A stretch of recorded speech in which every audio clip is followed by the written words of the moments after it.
ললাটে যদি উদ্ধপুণ্ড না থাকে তাহলে দান, ধ্যান, যাগ, যজ্ঞ, ব্রত যাই করা হোক না কেন ওটা নিষ্ফলাভ হবে, ওটা ফল দান করেনি।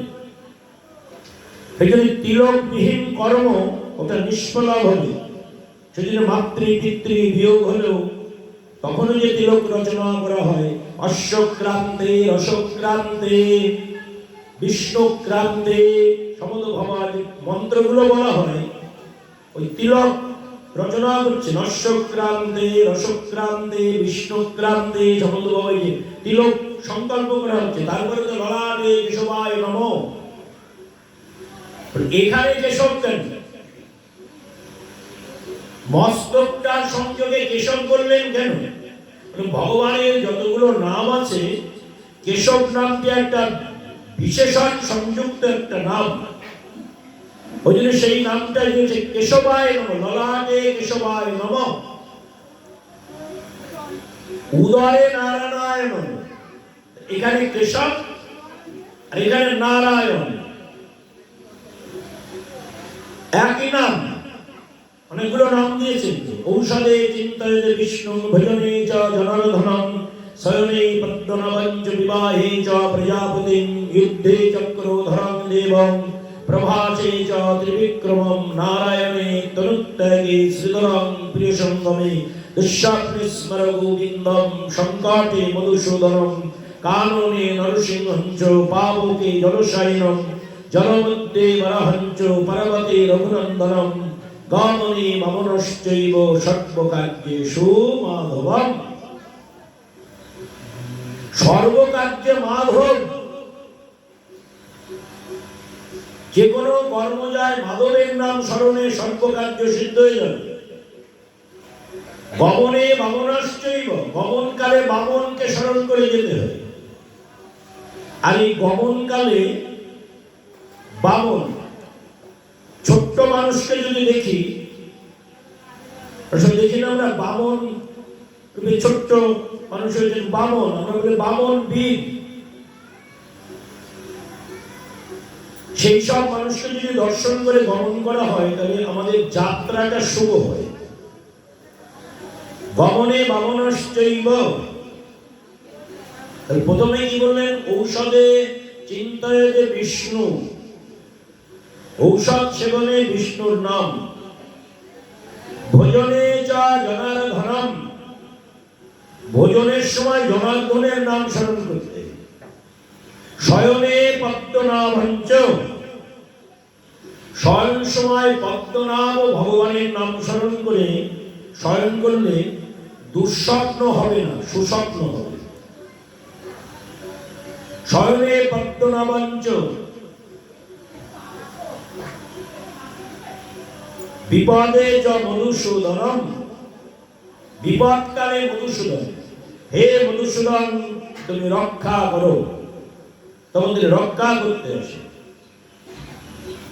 গমনে বামনশ্চৈব সর্বকার্যেষু মাধব, এক এক সময় যে নামের স্মরণ করতে হয় সেই নামের ক্রিয়া হবে।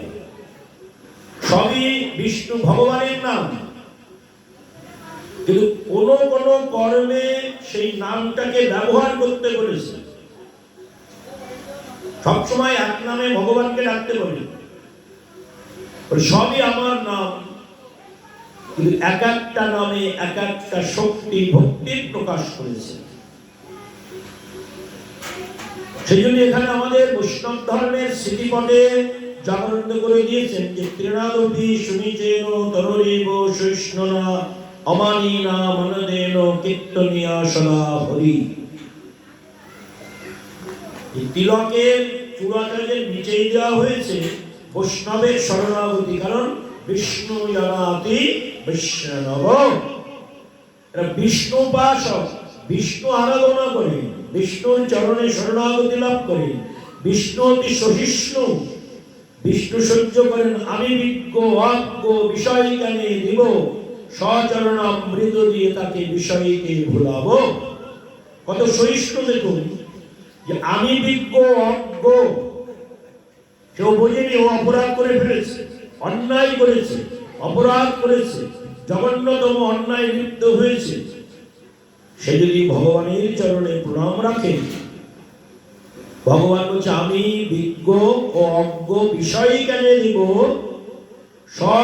স্বচরণামৃত দিয়ে তার বিষয়কে ভুলাবো। বিষ্ণু বলছেন যে বিষ্ণু দুয়ারে কৃষ্ণ করে অসুর সংহার। বিস্তারিত আলোচনাটা আগামীকাল আস্বাদন করবো, যেহেতু আগামীকাল আমাদের হরিনাম যজ্ঞের শুভ দিবস, আজকে বিশেষ তিথি, আমাদের একাদশী ব্রত।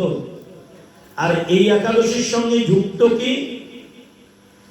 একাদশীর সঙ্গে যুক্ত হয়ে আছে আজ থেকে 5126তম শ্রী শ্রী শ্রীমদ্ ভগবত গীতা জয়ন্তী উৎসব।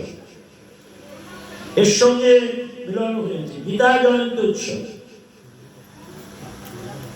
5126তম, পঞ্জিকাতে দেওয়া আছে 5125তম, কিন্তু আমাদের বৈষ্ণব তালিকায় দেখবেন 5126তম। কারণ পঞ্জিকার যারা বর্ণনা করেছেন তারা এক বছর হিসাব করে মিলাতে পারেন, কিন্তু গোস্বামীগণ, বৈষ্ণবগণ, সাধু সন্তরা তারা মিলিয়ে দেখেছেন যে 5125 নয়, 5126তম শ্রীমদ্ ভগবত গীতা জয়ন্তী আজকে দিয়েছে। বিচার করিয়া মনে ভক্তিরস সাধনে মধ্যস্থ শ্রীমদ্ ভাগবত পুরাণ, সেই সঙ্গে যুক্ত রয়েছে আমাদের শুভারম্ভটাও গীতা জয়ন্তীর দিনে। এখানে শ্রীমদ্ ভাগবতের শুভারম্ভে পর্যালোচনা ব্যাখ্যা করা হয়েছে। বিচার করিয়া মনে ভক্তিরস সাধনে মধ্যস্থ শ্রীমদ্ ভাগবত পুরাণ। কিন্তু আমরা যে তিলক মালা ধারণ করেছি, আমরা সবাই বিষ্ণু উপাসনা করি। সেদিন হচ্ছে বিষ্ণু জানাতি বৈষ্ণব, ব্রহ্ম জানাতি ব্রাহ্মণ। ব্রহ্মকে জানলে তিনি ব্রাহ্মণ, বিষ্ণুকে জানলে তিনি বৈষ্ণব। সেই বিষ্ণু জানাতি বৈষ্ণব শব্দটি দিয়েছেন, সেই জন্য কৃষ্ণদাস কবিরাজ গোস্বামী চৈতন্য চরিতামৃতে পায়ার ছন্দে বলেছেন, বিষ্ণু দুয়ারে কৃষ্ণ করে অসুর সংহার। বিষ্ণু দুয়ার ত্রৈলক্ষ পৃথিবী ধন্যা যত্র বৃন্দাবনম পুরী। বৃন্দাবন ধাম, এটা হচ্ছে বিষ্ণু দুয়ার। কৃষ্ণ করে অসুর সংহার। এই বিষ্ণু দুয়ারে এসে কৃষ্ণ অসুর সংহার করছেন। তাহলে এখানে বিষ্ণুকে আর কৃষ্ণকে বলছেন, বিষ্ণু যশোদানন্দন আর কৃষ্ণ হচ্ছে দেবকী নন্দন। বসুদেব তনয় বাসুদেব কৃষ্ণ, আর সাক্ষাৎ গোলকপতি হরি যশোদানন্দন 64 কলা পরিপূর্ণ, তিনি হচ্ছেন বিষ্ণু। এই বিষ্ণু ভগবান, এই সহিষ্ণু, এই বিষ্ণু ভগবান, এই রমণ ইচ্ছা ভগবান। আর দেবকী নন্দন বাসুদেব সর্বমিতি সা মহাত্মা সুদুর্লভ। এই বাসুদেব কৃষ্ণ তিনি হচ্ছেন যুযুৎসা ভগবান। এই যুযুৎসা ভগবান তিনি যুদ্ধ করবেন, অসুর বিনাশ করবেন। যদা যদা হি ধর্মস্য গ্লানির্ভবতি ভারত অভ্যুত্থানমধর্মস্য তদাত্মানো সৃজন্মহ্যং পরিত্রাণায় সাধূনাং বিনাশায় চ দুষ্কৃতম ধর্ম সংস্থাপনার্থে সম্ভবামি যুগে যুগে। তাহলে বধ করবেন কে? পাপীদের বিনাশ করবেন কে?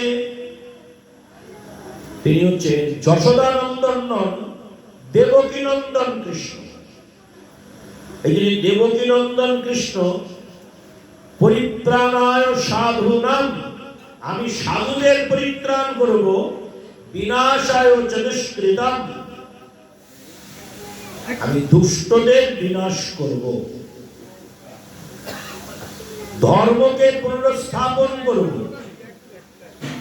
তাহলে স্থাপনার পুনরস্থাপন কেন? আগে তো স্থাপন হয়, তারপরে পুনরস্থাপন হয়। ওই যে যশোদানন্দন বিষ্ণু, তিনি ধর্মকে স্থাপন করেছেন সর্বাগ্রে, সর্বপ্রথম। এবার দেবকীনন্দন কৃষ্ণ, তিনি ধর্মকে পুনরায় স্থাপন করবেন। যখনই ধর্মের প্রতি গ্লানি, ধর্মের প্রতি অত্যাচার, সাধুদের প্রতি অত্যাচার, তখনই তিনি এসে ধর্ম সংস্থাপনার্থায় সম্ভবামি। স্থাপনার সংস্থাপনের মধ্যে পার্থক্য কি? বলে স্থাপনটা আগে হয়ে থাকে, তারপরে সংস্থাপন হয়। স্থাপন না হলে তো সংস্থাপন হবে না। একটা হরিসভা হয়েছে, পাশে আর একটা হরিসভা, তবে যে হরিসভাটা প্রথম হয়েছে স্থাপন, পরে যেটা হচ্ছে এটা সংস্থাপন।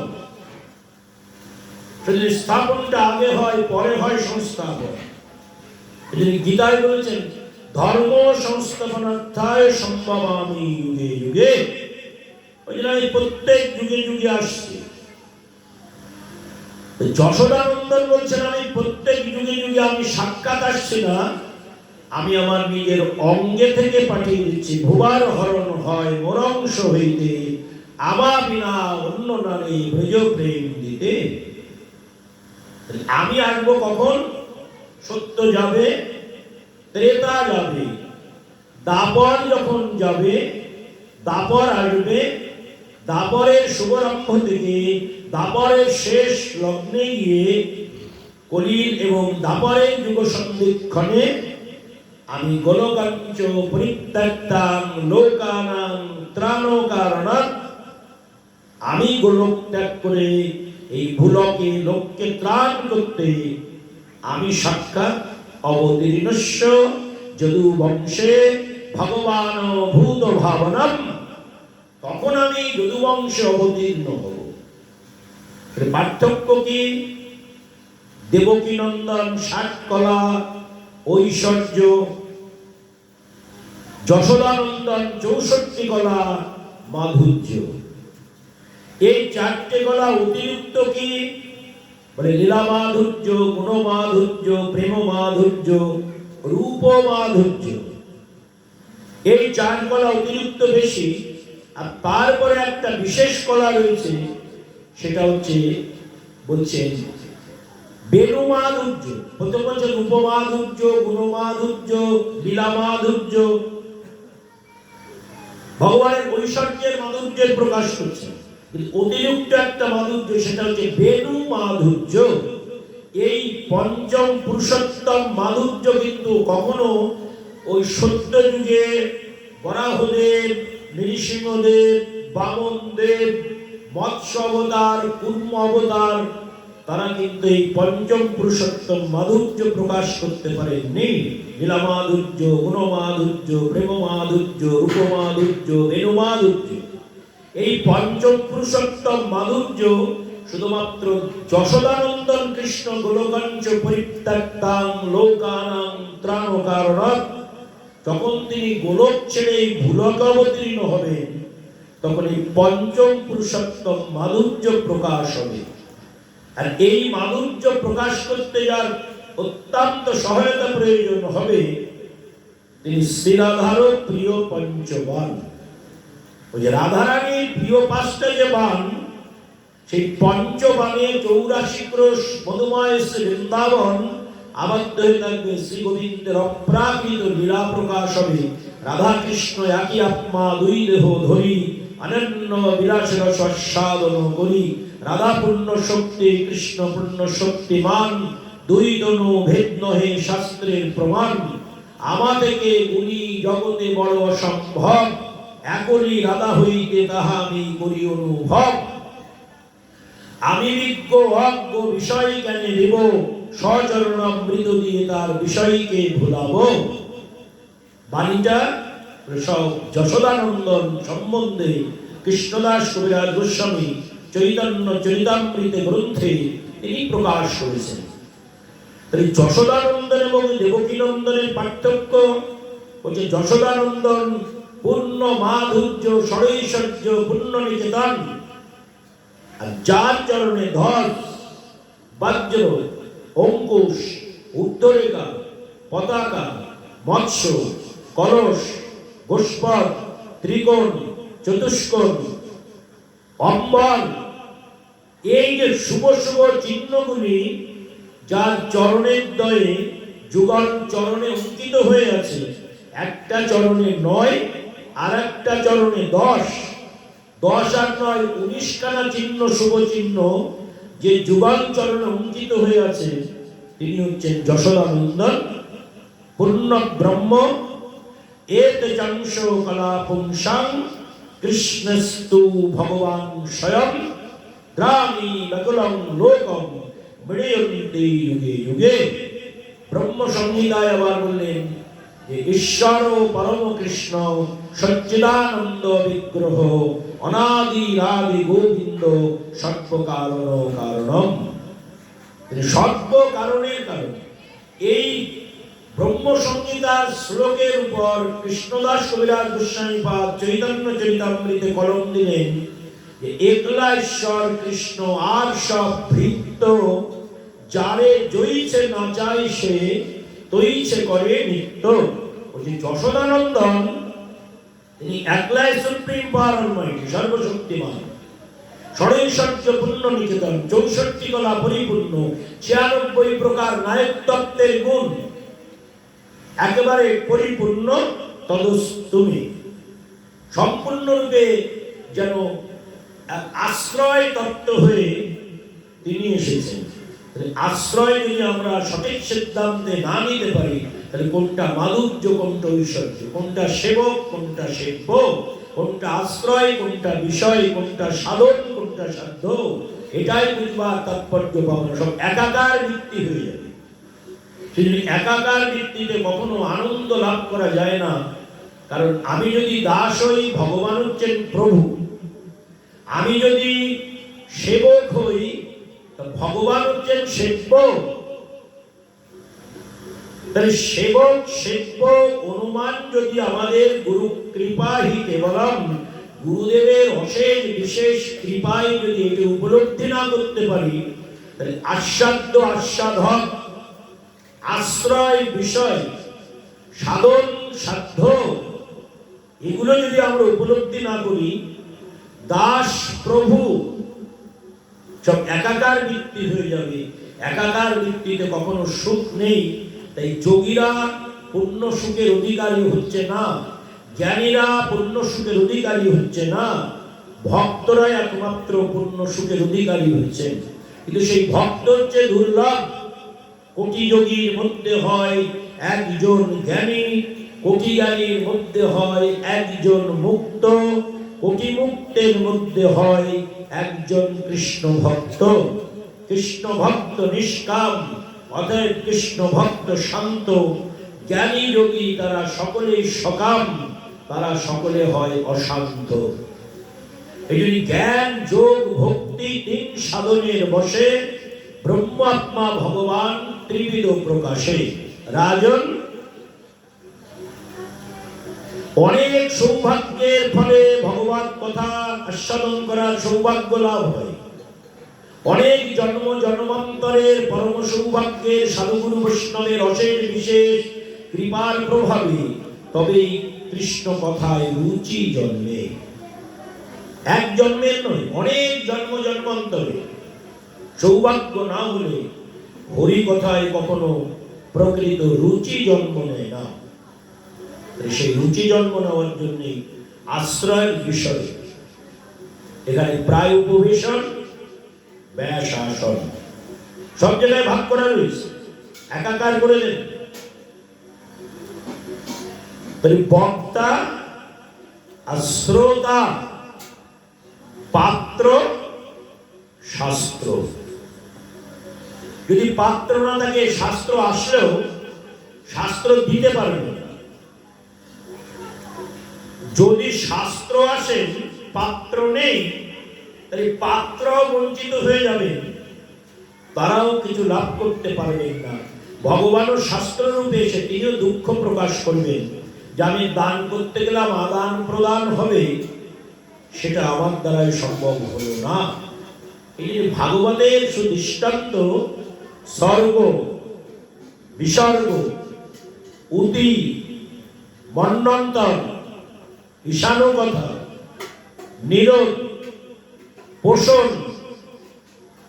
মুক্তি, আশ্রয়, এই যে দশবিধ লক্ষণ ভাগবতের মধ্যে দিয়েছেন। কারণ ভাগবত কথা যদি আমরা প্রকৃত রূপে অনুভব না করতে পারি, ভগবানের যে কোনো কথাই আমরা ধরে রাখতে পারব না। ভাগবত এমন ধারণ শক্তি ভক্তদের দান করছে যে আমার কথাই সকল কথাকে ধরে রাখবে। যে ককতা কা সুধা লোকে ককাচো কামনীর মহন, এই কথা কাশ নয়, কাঞ্চন নয়, কামিনী নয়, এই কথা পূর্ণাঙ্গ সুধা। এই সুধামাকা কথা প্রকাশিত হয়েছে। আজ থেকে 5126 বৎসর পূর্ণ হলো। সে সময় প্রথম শুভারম্ভে দুটো বিবাহ হয়েছে। লীলা পদাবলী কীর্তনতে বিস্তার আস্বাদন করবেন। আজকে একটু আমরা স্থাপন করছি ভাগবতকে, যে স্বর্গে সত্যে চ কৈলাসে বৈকুণ্ঠে নস্তরস অত বিভক্তি শতভাগা মামামশ্চন্ত করছে। স্বর্গে যা নাই, জনলোকে নেই, তপলোকে নেই, সত্যলোকে নেই, ব্রহ্মলোকে নেই, কৈলাস পর্বতে নেই, পরব্রহ্মে নেই, পারিজাত কাননে নেই, বিরজা নদীতে নেই, এমন কোন সৌভাগ্যের প্রভাবে মর্তলোকে স্থাপন হলো কেন? সেই ভাগবত মর্তলোকে আসন পেলেন কেন? এত জায়গা থাকতে, বিশেষ বিশেষ বিশেষণের জায়গা থাকতে এখানেই পেলেন কেন? ভগবান বলছে আমি মর্তলোকেই খুঁজে পেয়েছি অক্ষর ব্রহ্ম, আমি ভাগবত রূপে আত্মপ্রকাশ হলে মর্তলোকে পাত্র আছে বলে সেই ধরে রাখতে পারবে। এত লোক পরিভ্রমণ করেও পাত্র না পাওয়ার জন্য আমি মর্তলোকে আসলাম। তাই মই ভক্তির হি ভূতানাম অমৃত তপ্তায় কল্পতে। এতগুলো লোকের মধ্যে পূর্ণ অমৃত কোথায়? মর্তলোকে। মর্তলোকে পূর্ণ অমৃত। তো সেই অমৃতের সঙ্গে কথা বলতে গিয়ে আবার গোপীরা বললেন কোন অমৃত শ্রেষ্ঠ?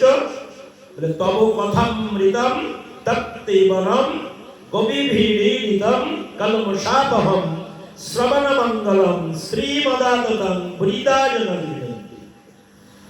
এই কথামৃত এই সবচেয়ে শ্রেষ্ঠ ভগবানের। যে কৃষ্ণ কোথায়? কৃষ্ণ কথায়। বেশি দূরে যেতে হবে না। কথাকে ভালোবাসলেই কথায় আকর্ষণ করে যার কথা তাকেই পাইয়ে দেবে। এই যে দশবিধ লক্ষণ গীতায় বলা হয়নি, দশবিধ লক্ষণ মহাভারতে বলা হয়নি, দশবিধ লক্ষণ অষ্টাদশ পুরাণে বলা হয়নি, স্মৃতিতে বলা হয়নি, শ্রুতিতে বলা হয়নি, দর্শনে বলা হয়নি, বেদে বলা হয়নি, বেদাঙ্গে বলা হয়নি। বেদ বেদাঙ্গের সার শ্রীমদ্ ভাগবতম, এই ভাগবতেই বলা হয়েছে একমাত্র। ভাগবতের দশবিধ লক্ষণ সেটাই ভাগবতের প্রথম সংস্কারে দিয়েছেন। স্বর্গ আমরা মনে করি ওই স্বর্গ, স্বর্গটা ভাগবতের 10টা লক্ষণের যে স্বর্গ, সেখানে বাংলায় বানান দিয়েছেন দন্তস্ব গয়রে, ওখানে ব শব্দটি যুক্ত করেন, যুক্ত অক্ষরটা বসাই। আর যেটা দন্তস্ব গয়রে সেইটাই স্বর্গ, স্বর্গলোক। আর এই স্বর্গটা হচ্ছে সৃষ্টি। এই স্বর্গ শব্দের অর্থ সৃষ্টি। আর বিসর্গ, বিসর্গ, সেই বিসর্গ শব্দের অর্থ দিচ্ছেন প্রলয়। অত্র স্বর্গ বিসর্গস্য। এ জগৎবাসী জেনে রাখো যে বিশ্ব ব্রহ্মাণ্ড আমি সৃষ্টি করেছি, আবার প্রয়োজন হলে আমি প্রলয় করব। তাহলে সৃষ্টিতে আমি, প্রলয়ও আমি, সব প্রলয় হয়ে যাবে। যাদের যাদের আমি পাঠিয়ে দিচ্ছি বরাহদের, কর্ম সমাধান করে আমাকে আমার ভিতরে আবার লীন হয়ে যাবে। বরাহদেব, কুর্মদেব, নৃসিংহদেব এক একটা কর্ম সাধিত করে আবার আমার অঙ্গে আবার সবাই মিলিত হয়ে যাবে। আমি পাঠাচ্ছি ভুবন হরণ হয় মোরংশ হইতে, আমার বিনা অন্য নারে ব্রজ প্রেম দিতে। তারপর সৃষ্টিকর্তা আমি, প্রলয়কর্তাও আমি। অত্র স্বর্গ বিসর্গস্য। এই ভাগবতের দিগদর্শন টিকা অনুভব করতে হবে। ভাগবতের তো কোনো গল্প নয়, ভাগবত ভিত্তির উপর দাঁড়িয়ে আছে। এই তত্ত্বগুলো ভাগবত তত্ত্ব। কিন্তু আমরা একটা তত্ত্ব অনুসন্ধান করি, দেহ তত্ত্ব। কিন্তু সেই দেহ তত্ত্ব অনুসন্ধান করতে গিয়ে গীতায় বলছেন বাসাংশে জীর্ণানি যথা বিহায়। দেখো এই দেহটা কেমন, তোমরা দেহ তত্ত্ব বলছো তো। দেখো দেহটা যে প্রাণ চলে গেল, দেহটা অগ্নিতে সংযোগ করে পুড়িয়ে ছাই করে দিল। আত্মা আবার একটা দেহ আশ্রয় করে আত্মা সেই দেহতে রয়েছে। একটা দেহ ছেড়ে আর একটা দেহ রয়েছে। তাহলে আত্মা অবিনশ্বর, দেহটা নশ্বর। নশ্বর দেহ বিনাশ হয়, অবিনশ্বর আত্মা অক্ষয়, অব্যয়, চিরশাশ্বত, চিরসুন্দর, চিরনিত্য থাকে। তার কখনো বিনাশ হয় না, দেহটা বিনাশ প্রাপ্ত হয়ে যায়। এই জন্য চাণক্য পণ্ডিত বললেন নীতিশাস্ত্রে, অনিত্যানি শরীরানি বিভাবই নৈব শাশ্বত মৃত্যুর সন্নিহিতং কর্তব্য ধর্ম সঞ্চয়। তুমি আগে মনে করো না দেহটা তোমার নিত্য। এই দেহ যদি নিত্য যদি তুমি মনে করে নাও, তাহলে ধর্মকে তুমি সঞ্চয় করতে পারবে না। তুমি আগেই জেনে রাখো দেহটা অনিত্য, ক্ষয় প্রাপ্তি হয়ে যাবে। আর এই অনিত্য দেহেতে তুমি ভরসা করো না, কারণ এ দেহেতে না করিও আস্থা, মইলে দেহের কি অবস্থা, সংসার ও সমুদ্রে গতাগতি, দেখিয়া শুনিয়া ভজ, সাধু শাস্ত্র মত যজ, যুগল চরণে করতি। নরোত্তম দাস ঠাকুর মহাশয় প্রেম ভক্তি চন্দ্রিকায় বললেন এ দেহেতে না করিও আস্থা। কেন? নিঃশ্বাসে নহি বিশ্বাস কদা রুদ্ধ ভবিষ্যতি, আবরব্বং জপ্তব্বং হরির নামই বাক্যে বলম। এ দেহতে আস্থা করো না। এখন এসে গেলে হরি কথা শ্রবণ করতে করছি, যার সময় হয়তো দেহ থেকে প্রাণটা চলেও যেতে পারে। কখন যাবে, কোথায় যাবে, কিভাবে যাবে কেউ আমরা বলতে পারছি না। চলনে বলনে, আচার আচরণে, ভাবনা চিন্তায়, শয়নে স্বপনে কখন যে প্রাণ বায়ুটা উড়ে চলে যাবে, তখন এই দেহের কোনো অস্তিত্ব থাকবে না। চাণক্য পণ্ডিত জানিয়ে দিয়েছেন। তাই প্রথম থেকে দেহটাকে অনিত্য ভাবতে থাকো, দেহটা নিত্য নয়। আর নিত্য ভাবতে থাকো ভূতাত্মা, জীবাত্মা, আত্মা, পরমাত্মা, আত্মা রামেশ্বর। তোমার দেহের মধ্যে যে 5টা আত্মা বাস করছেন, এই আত্মাগুলোকে নিত্য ভাবো, যার কখনো ক্ষয় নাই, অক্ষয়, চিরনিত্য, চিরসত্য, চিরশাশ্বত। এটাকে ভাবতে শেখো। আর প্রথমে যদি সেটাকে না ভেবে তুমি দেহটাকে নিত্য ভাবতে থাকো, তাহলে বিপর্যয় স্মৃতি, বিপর্যয় নেমে সুখ শান্তি অনেক দূরে থেকে যাবে।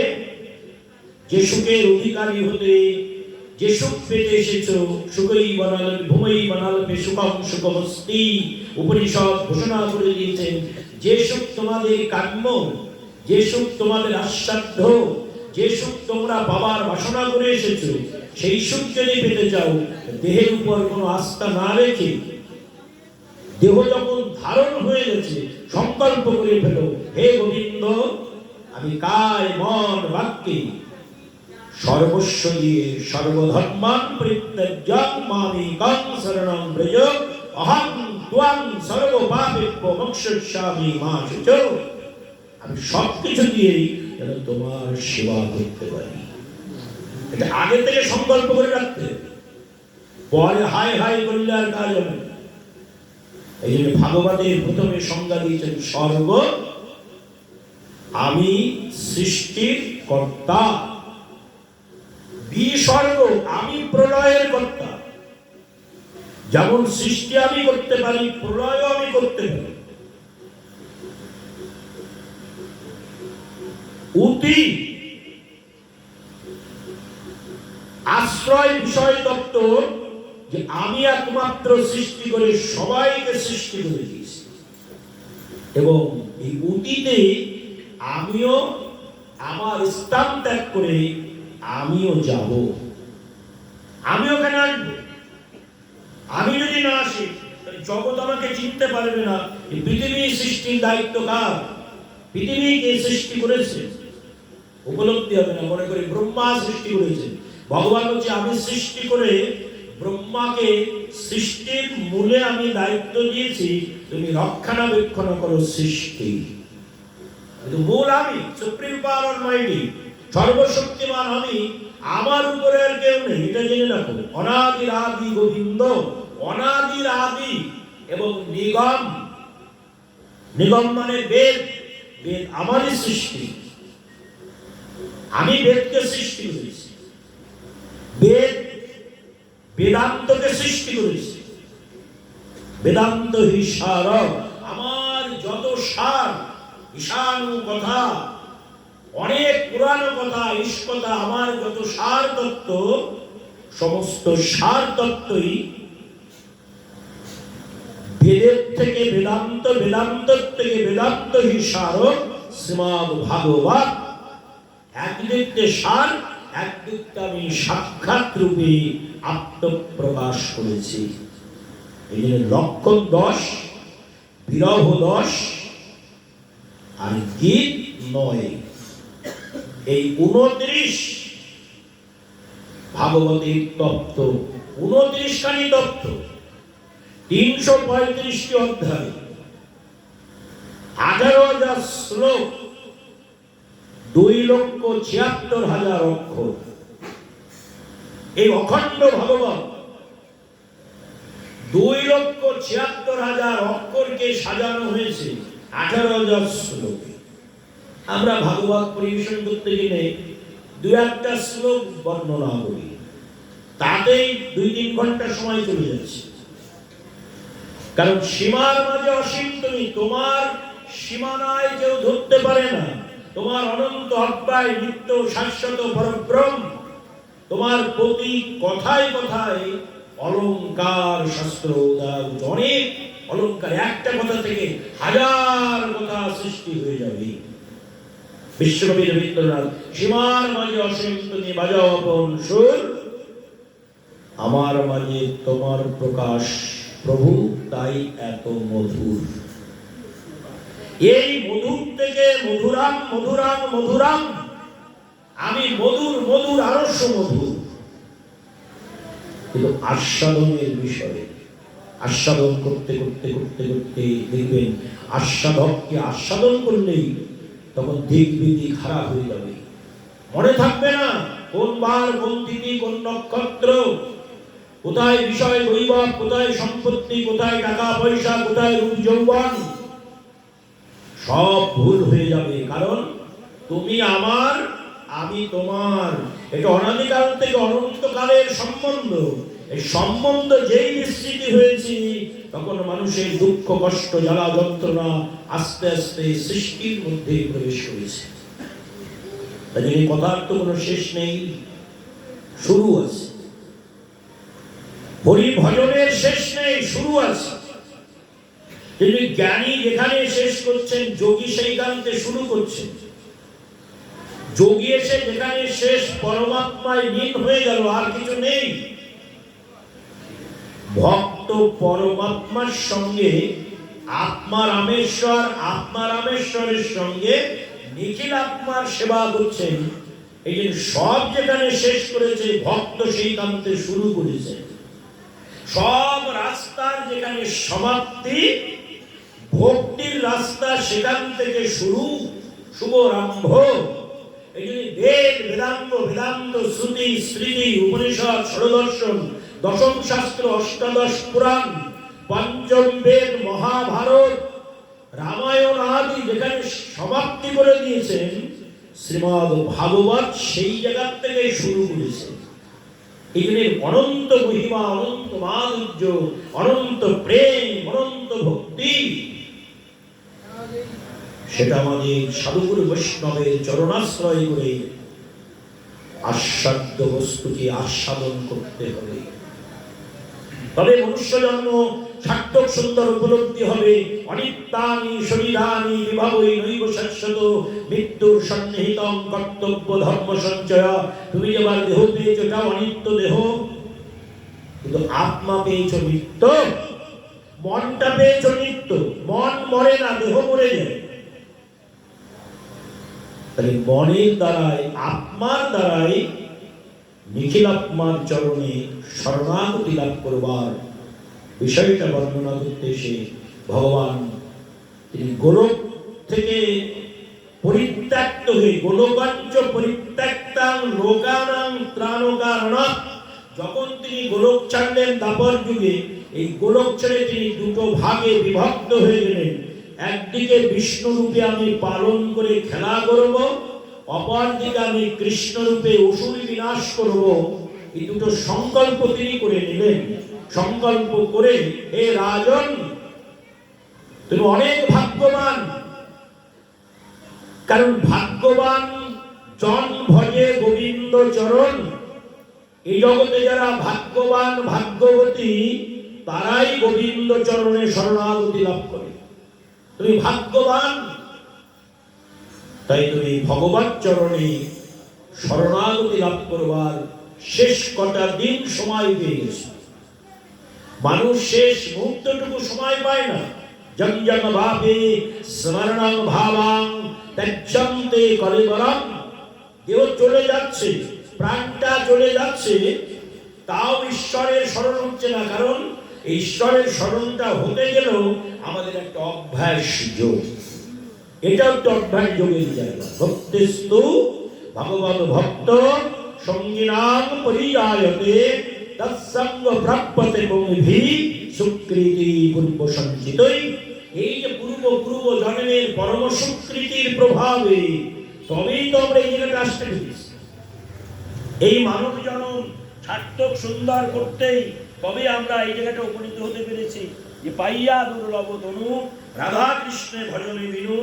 জন্ম গেল অকারণে, জন্মটা অকারণে চলে যাবে, তার জন্য আমরা স্থানে উপনীত হয়েছি। পাইয়া দুর্লভ তনু রাধা কৃষ্ণের ভজনে বিনু, জন্ম গেল অকারণে। এই অকারণে যাতে জন্ম না যায়, তার জন্য আজকে বিশেষ তিথি নক্ষত্র শ্রীমদ্ ভগবত গীতার 18 দিন আজকে পূর্ণ হয়েছে। নবমী, দশমী, একাদশী, মার্শানাং মার্গশীর্ষনাং। মাসের মধ্যে আমি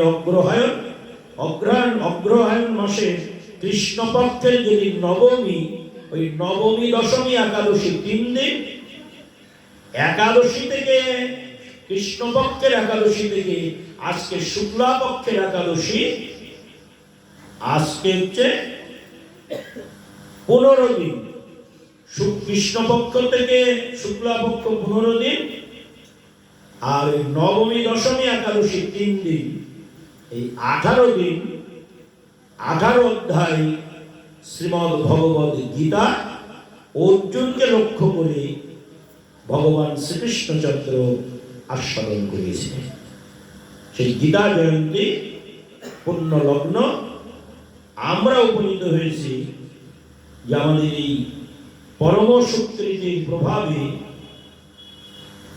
আমাদের জন্মটাকে সার্থক সুন্দর করবার জন্যই আমরা একটা সাধু সঙ্গ কৃষ্ণ কথা এ বড়ই মধুর, একটা মধুর সংজ্ঞায় আমরা উপনীত হয়েছি। সাধু সঙ্গে কৃষ্ণ কথায় বড় মধুর, এই মধুরতম দিনে আমরা উপনীত হয়েছি। একাদশীর নামটা কি দিলেন? মোক্ষদা একাদশী ব্রত। মোক্ষম একাদশী প্রথমে দিয়েছেন উৎপন্না, একাদশীর সৃষ্টি হলো যেটা আমরা কৃষ্ণপক্ষের একাদশী